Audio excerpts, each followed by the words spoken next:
भारत पाक हालात पर मुख्यमंत्री डॉक्टर मोहन यादव का बयान सामने आया है। उन्होंने कहा कि नापाक हरकत करने वाले पाकिस्तान को भारत की सेनाएं गर्व से जवाब दे रही हैं। उन्होंने कहा कि भारत और पाक के बीच चल रहे इस तनावपूर्ण वातावरण में जीत भारत की सेनाओं की होगी।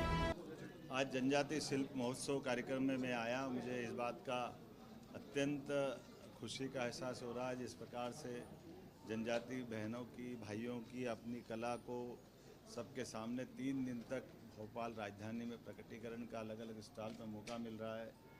क्या क्या नहीं है, अलग अलग कलाकृतियों में चित्रकारी है, मूर्ति शिल्प है, अलग प्रकार के व्यंजन के लिए भी कोदो कुटकी से लेके मिलेट्स के सभी प्रकार के आइटम भी रख करके श्री अन्न का जो आनंद मिलेगा। मैं भोपाल वासियों को, प्रदेश वासियों को आदिवासी कलाकृति के साथ इस शिल्प ग्राम में लिए आमंत्रित करता हूँ। आइए हम सब अब ऐसी एक दुनिया में प्रवेश करेंगे जिसमें देखकर मन प्रसन्न हो जाएगा। मैं अपनी ओर से माननीय मंत्री कुंवर शाह जी और उनके विभाग के लोगों को बधाई देना चाहूँगा जिनके माध्यम से पूरा आयोजन किया गया है।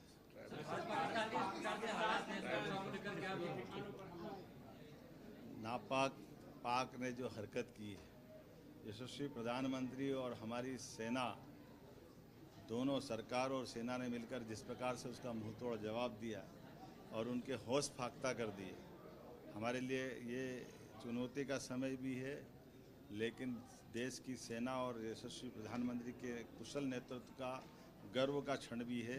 बीते 11 साल में जिस प्रकार से सभी विभागों को लेकर के माननीय प्रधानमंत्री जी ने देश और दुनिया में अलग पहचान बनाई, लेकिन उतने ही समान रूप से देश के ऊपर कभी ऐसा दुश्मन कोई हमला कर दे तो देश उससे निपटने में आधुनिक टेक्नोलॉजी के माध्यम से कैसे सफल हो, इसका उदाहरण हमने सबने देखा है। दुश्मन ने कोई कसर बाकी नहीं रखी।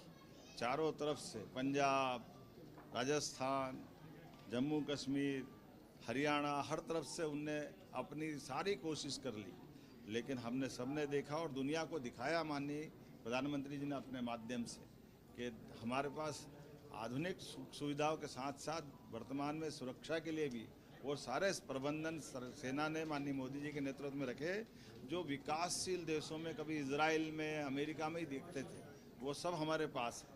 हम सब अपने आप को अगर महफूज रखे हुए हैं तो अपनी सेना के और वर्तमान के इन संसाधनों के बलबूते पर मैं माननीय मोदी जी को धन्यवाद देना चाहूँगा, माननीय रक्षा मंत्री, माननीय गृह मंत्री।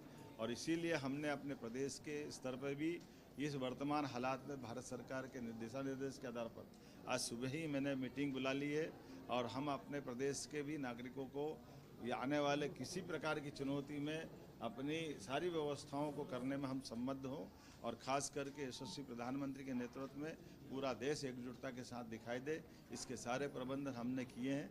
और मैं मान के चलता हूँ कि दुश्मन ने अगर हिम्मत की है तो उसको इसकी कीमत चुकाना पड़ेगी। लगातार मार खा रहा है, लेकिन दुश्मन इतना ढीठ है कि उसको असर ही नहीं होता। कोई बात नहीं, हम एक बार फिर पाकिस्तान को उसकी करने की कीमत चुकाने के लिए मजबूर करेंगे। मेरी अपनी ओर से सेना के इस शौर्य और पराक्रम की माननीय प्रधानमंत्री जी और सेना सभी को बधाई।